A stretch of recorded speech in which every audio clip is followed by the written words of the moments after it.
Hello मेरे भाई, देखो कल हम ये बुक में यहाँ तक पढ़ लिए थे। ठीक है, ये सब चीज़ें हम कंप्लीट कर लिए थे नोट्स के साथ है। आज से करते हैं कि आप लोग अच्छे से नोट्स बनाए होंगे और अच्छे से पढ़ाई लिखाई कर रहे होंगे। मेरे भाई देखो, मैं ज़्यादा टाइम वेस्ट नहीं करूँगा, आज बहुत जल्दी आप लेक्चर को स्टार्ट कर देता हूँ। तो हम लोग को ये पढ़ना था यहाँ से, विदेशी यात्रियों से मिलने वाली प्रमुख जानकारी। ए नंबर में है यूनानी रोमन लेखक, बी नंबर में है चीनी लेखक, सी नंबर में अरबी लेखक और डी नंबर में है अन्य लेखक। देख लो भाई तुम, अन्य लेखक। तो देखो, हम एकदम अच्छे से एकदम बढ़िया से अरेंज करके तुमको बता दिए हैं। तुम सोचना मत कि ये क्या है भाई, ये क्या है। नहीं, जो ये है वही ये है, बट ये बहुत सिंपल भाषा में, बहुत आसान तरीके से मैं आपको बता रहा हूँ। देखो, तो स्टार्ट करते हैं। क्या? विदेशी यात्रियों से मिलने वाली प्रमुख जानकारी। यहाँ पे देख लो आप, फिर देखो यहाँ पे विदेशी विदेशी यात्रियों से मिलने वाली प्रमुख जानकारी। तो देखो, ये चार तरीके से हैं। विदेशी यात्री मतलब क्या? लेखक। जो कुछ न कुछ आए होंगे घूमने के लिए, लिखे होंगे, तो हम उनको लेखक के नाम से जानेंगे। तो कुछ लोग यूनान से आए थे, कुछ लोग चीन से आए थे, कुछ लोग अरब से आए थे, तो उन्हें हम अरबी लेखक कहें। और कुछ अन्य लेखक थे जिनके बारे में पता ही नहीं था वो कहाँ से आए थे। तो सबसे पहले हम ए नंबर स्टार्ट करते हैं मेरे भाई, यूनान रोमन लेखक। यहाँ से यूनान रोमन लेखक। तो देखो, ये सारे जितने हैं ना, ये यूनान रोमन लेखक हैं। तो स्टार्ट करते हैं एक नंबर से। देखो, मैं उतना ही बताऊंगा जितना तुम्हारे एग्जाम में आया है, जितना तुम्हारे एग्जाम में आता है। प्रीवियस ईयर बुक यहाँ पर रखा हुआ है भाई, तुम देख लो बिहार पुलिस का, टेंशन मत लेना भाई। मेरे साथ स्टार्ट कर दियो पढ़ाई करना। तुम बेहिचक बिना किसी डाउट के तुम पढ़ना स्टार्ट कर दो। सिलेबस का चिंता मत करो भाई, अभी धीरे धीरे स्टार्ट कर रहे हैं। एक वीक जब आ जाएगा ना, एक वीक जब बीत जाएगा तो एकदम घींच देंगे सिलेबस, क्योंकि बहुत सारे नए नए स्टूडेंट आ रहे हैं तो सोच रहे हैं कि उनका सिलेबस ना छूटे, इसलिए मैं आपको धीरे धीरे अभी ले चल रहा हूँ। मैं इतना तेज सिलेबस घिंच दूंगा कि आप लोगों को बिल्कुल आसानी से कंप्लीट हो जाएगा। देखो भाई, तो स्टार्ट करते हैं यूनानी रोमन लेखक। तो यूनानी रोमन लेखक में हमारे थे टेसियस, ईरान का राजवैद्य थे। बस इतना याद रख लो, ये कहाँ के रहने वाले थे? तो ईरान के राजवैद्य थे। ठीक है।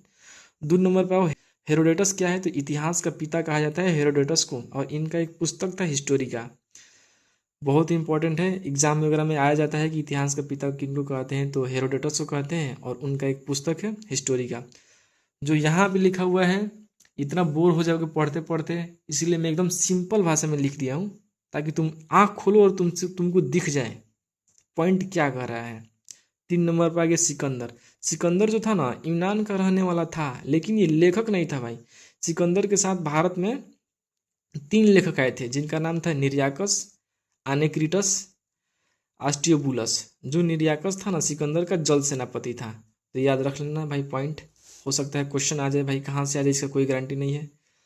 चार नंबर में क्या है भाई? मेगास्थनीज। जो मेगास्थनीज था ना, सेलुकस निकेटर का राजदूत था, चंद्रगुप्त मौर्य के दरबार में आया था। पुस्तक था इसका इंडिका। मेगास्थनीज ने एक पुस्तक लिखा था जिसका नाम था इंडिका। भाई क्वेश्चन आते हैं भाई, ऑप्शन जब आएगा ना सामने तो तुम कंफ्यूज हो जाओगे भाई कि ये क्या हो गया है, कैसे सवाल आता है यहाँ पे। तो बस तुमको दिमाग में रहना चाहिए क्या, कि मेगास्थनीज चंद्रगुप्त मौर्य के दरबार में आया था। तो क्वेश्चन क्या आ सकता है यहाँ से, कि मेगास्थनीज किसके दरबार में नहीं आया था? समझ रहे हो? जब तुमको तीन चार ऑप्शन एक साथ दिखेगा ना, तो तुम कंफ्यूज हो जाएगा। तो इसलिए तुमको एकदम सिंपल भाषा में बता रहे हैं कि तुम नोट्स खोलो, तुमको याद हो जाए कि मेगास्थनीज सेलुकस निकेटर का राजदूत था, चंद्रगुप्त मौर्य के दरबार में आया था, इसका पुस्तक था इंडिका। जैसे ऐसे क्वेश्चन हो सकता है कि इनमें से कौन सा पुस्तक मेगास्थनीज का है? तो इंडिका।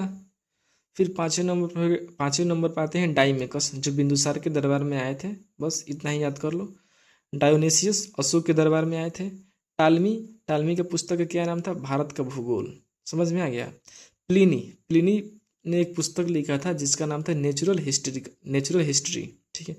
लेकिन एक ऐसे लेखक थे भाई, उन्होंने अपना पुस्तक लिखा लेकिन अपना नाम नहीं बताया। पेरिप्लस ऑफ एक्सपीरियंस ये किताब का नाम है भाई। इन्होंने, इसका लेखक पता ही नहीं है कौन लिखा ये पुस्तक। इस पुस्तक में हम क्या पढ़ते हैं भाई? भारत के बंदरगाह और व्यापार के बारे में पढ़ते हैं। देखो, हम एक कंप्लीट कर लिए, यूनानी लेखक कंप्लीट कर लिए, ये सब यूनानी लेखक थे। अब देखो दूसरा देखते हैं, चीनी लेखक। चीनी लेखक में ये सब है। ठीक है। तो चीनी लेखक हो गया फाहियान। जो फाहियान था, चंद्रगुप्त द्वितीय के दरबार में आया था, चाइना का ये था। अब ये संयुग्न कहाँ का है? चीन का है। इसमें कुछ नहीं याद करना है, बस तुमको ये पता होना चाहिए कि संयुग्न कहाँ का रहने वाला था, तो चाइना का। इससे क्वेश्चन किया जाएगा कि इनमें से कौन सा लेखक चाइना का रहने वाला चीनी लेखक नहीं है, तो ऑप्शन नंबर में क्या आ जाएगा? जैसे कि मान लो कि संयुग्न, हेवेसांग, फाहियान, अब एक और यहाँ से लेते हैं मेगास्थनीज। तो क्वेश्चन आप आंसर लगाना मेगास्थनीज, समझ रहे हो ना भाई? एकदम सिंपल सिंपल में पढ़ते जाओ, दिमाग मत लगाना, बस जितना दे रहे हैं उतना कंप्लीट करते जाओ। तो देखो फाहियान कहाँ था? चंद्रगुप्त द्वितीय के दरबार में आया था। संयुग्न भी चीनी लेखक था। अब क्या है? हेवेसांग, हेवेसांग जो था ना हर्षवर्धन के दरबार में आया था और नालंदा विश्वविद्यालय में इन्होंने पढ़ाई करा था हेवेसांग। और जब ये नालंदा विश्वविद्यालय में पढ़ाई कर रहे थे ना, तो उस विद्यालय के कुलपति आचार्य शिलभद्र थे, ठीक है। हेवेसांग ने एक पुस्तक लिखा था जिसका नाम था सी यू की, सी यू की, ठीक है।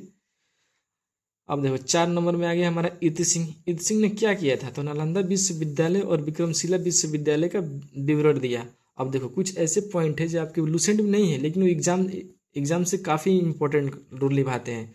जैसे कि मान लो नालंदा विश्वविद्यालय कुमारगुप्त ने बनवाया था, इसको इसको ख़त्म किसने किया था, तोड़ा था किसने नालंदा विश्वविद्यालय को? तो बख्तियार खिलजी ने तोड़ा था। तो ये चीज़ अपने कॉपी में लिख लेना, नोट्स में लिख लेना, ठीक है भाई। यहाँ से क्वेश्चन आ सकते हैं भाई, बिहार स्पेशल से भी है, बिहार का एग्जाम है तो बिहार स्पेशल से क्वेश्चन बनते भी हैं, ठीक है।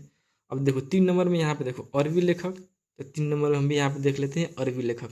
अब अरबी लेखक में तो कौन था? अलवर्नी था, जो मोहम्मद गजनी के दरबार में आया था। इसके पुस्तक का नाम क्या था? अलवर्नी के पुस्तक का नाम क्या था? तो किताब उल हिंद और तहकीक हिंद, समझ आ गया। ये किताब का नाम याद रख लेना भाई, 2 नंबर का आता है, कन्फर्म है।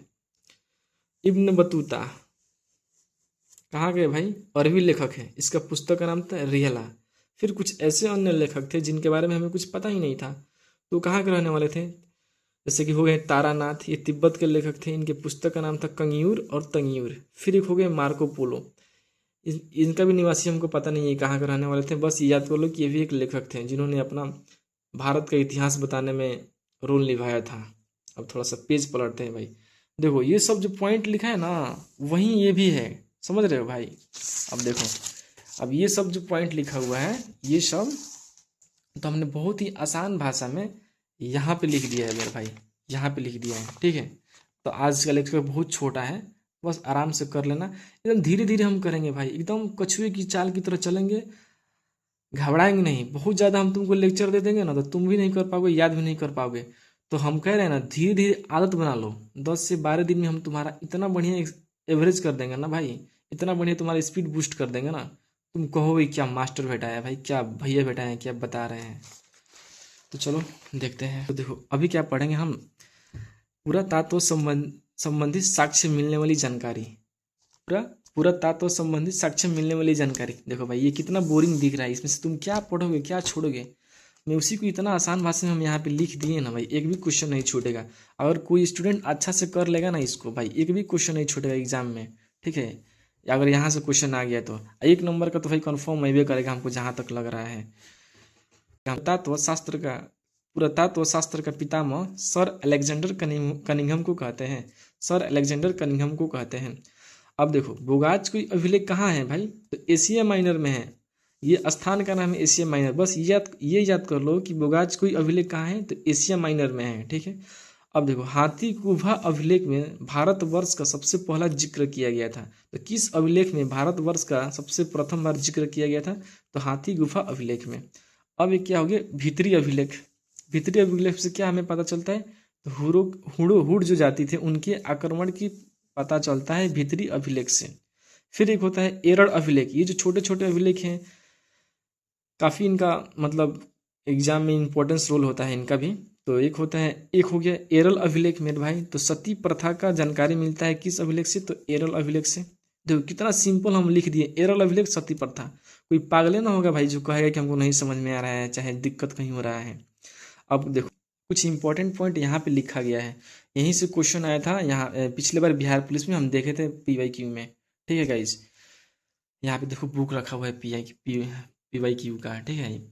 तो देखो यहाँ से ये क्वेश्चन आया था बिहार पुलिस में। तो देखो क्या कर रहा था, तो समुद्रगुप्त जो था ना संगीत प्रेमी था, इसका प्रमाण कैसे मिलता है हम लोगों को? तो समुद्रगुप्त ने जब सिक्का चलवाया था तो उस पर अपना फोटो लगवाया था बीड़ा बजाते हुए, तो इससे पता चलता है कि समुद्रगुप्त ना संगीत प्रेमी था। अब भारतीय प्रागैतिहासिक काल का जनक रॉबर्ट ब्रूस फूट को कहते हैं, रॉबर्ट ब्रूस फूट को। अब देखो ये जो कोठा में लिखा गया है ना, देखो ये भी याद कर लेना भाई, यहाँ से सवाल आता है, ठीक है। कोठा में जो लिखा गया है, तो इतना कुछ है, काफ़ी बोरिंग है, लेकिन हमने आपको यहाँ पे सिंपल तरीके से बता दिए हैं, ठीक है। तो देखो हाथी गुफा अभिलेख याद कर लो, प्राकृत भाषा में है। किस भाषा में लिखा गया था? प्राकृत भाषा में। अभिलेख का मतलब समझते हो क्या होता है? पहले के समय में ना जो इतिहासकार थे, तो पत्थरों पर लिख दिया करते थे कहानियाँ, तो उसी को कहते हैं अभिलेख। तो देखो हाथी गुफा अभिलेख किनका था? तो कलिंग राजा खारवेल का था, प्राकृत भाषा में लिखा गया था। जूनागढ़ अभिलेख रुद्रदामन का था। देखो रुद्रदामन, जूनागढ़ याद कर लो, जूनागढ़। जो बर्तन धोने वाला जैसे था ना, रुद्रदामन, बर्तन धोने जैसा दिखता है, झूना झूना नहीं दिखता है, तो याद कर लो जूनागढ़, जूनागढ़। रुद्रदामन शासक का नाम था, रुद्रदामन। फिर नासिक, गौतमी बलश्री, जो जब जब जब नाक से हम नहीं बल सिरसिराते हैं, तो नासिक गौतमी बलश्री याद कर लो। छोटा छोटा ये ट्रिक से पता नहीं एग्जाम में काम आ जाए कभी कभी। प्रयाग स्तंभ लेख, समुद्रगुप्त, प्रयागराज में समुद्र बहता है भाई, तुम नाम भी सुने होंगे, समुद्रगुप्त शासक याद कर लो। अब देखो एहोल अभिलेख, एहोल अभिलेख पुलकेशिन द्वितीय, पुलकेशिन द्वितीय। पुल में देखेगा, पुल में जब देखेगा तुम, तो वहाँ पे ना होल रहता है पुल में, तो एहोल अभिलेख पुलकेशिन द्वितीय। अब देखो यहाँ पे ग्वालियर, ग्वालियर प्रतिहार नरेश भोज, प्रतिहार नरेश भोज। ग्वालियर अभिलेख किनका था? तो प्रतिहार नरेश भोज का। फिर मंदसौर का अभिलेख मालवा नरेश, मालवा नरेश यशोवर्मन का था, ठीक है। भित्री एवं जूनागढ़ स्कंदगुप्त का था, भित्री एवं जूनागढ़ अभिलेख स्कंदगुप्त का था। देवपाड़ा अभिलेख बंगाल शासक विजयसेन का था। तो मेरे भाई सिंपल तरीका से हमने पहला यूनिट कंप्लीट कर लिया है, ठीक है। बहुत छोटा वीडियो है, आराम से इसको देख लो, अपना नोट्स बना लो, ठीक है। अब देखो कल क्या पढ़ेंगे हम लोग? प्रागैतिहासिक काल और सिंधु सभ्यता। देखो कल थोड़ा बड़ा लेक्चर होगा, धीरे धीरे हम बढ़ा देंगे। आज एक सब्जेक्ट कर रहे हैं एक दिन में, कल से हम 2 सब्जेक्ट करेंगे एक दिन में। फिर करंट अफेयर भी हम इसमें डाल देंगे, स्पीडी का। तो एक सब्जेक्ट एक दिन में 3 जब सब्जेक्ट हम करेंगे तो एकदम आसानी से कंप्लीट हो जाएगा भाई। तो तुम सिलेबस का चिंता मत ही करो भाई, मैं करा दूंगा सिलेबस, तुम सिलेबस का चिंता मत करो, तुम आराम से पढ़ो। हम जितना दे रहे हैं शांति से पढ़ते जाओ, तुम्हारा एक भी क्वेश्चन नहीं छूटेगा एग्जाम में, समझ रहे हो। तो फिर इसका जो नोट्स है भाई, ये नोट्स है, इसका हम PDF डाल देंगे टेलीग्राम ग्रुप में। बहुत सारे पूछ रहे थे टेलीग्राम ग्रुप, तो भाई इंस्टाग्राम पे हम स्टोरी लगा देंगे, तुम वहाँ पे देख लेना, टेलीग्राम ज्वाइन कर लेना, ठीक है। और यूट्यूब चैनल भी हमारा सब्सक्राइब करो, करो सब यार, दोस्तों को शेयर करो सब, ठीक है। तो और यूट्यूब चैनल भी सब्सक्राइब कर लो सब भाई, जुड़ जाओ सब। बहुत बड़ा सिलेबस नहीं है भाई, छोटा सा सिलेबस है, कांस्टेबल बनना है, छोटा छोटा बात हम लोग ध्यान में रखेंगे। धीरे धीरे पता नहीं कब सिलेबस पूरा हो जाएगा, हम लोग को पता भी नहीं चलेगा, तुम्हारा एग्जाम भी निकल जाएगा, मेरा तुम्हारा एग्जाम भी निकल जाएगा।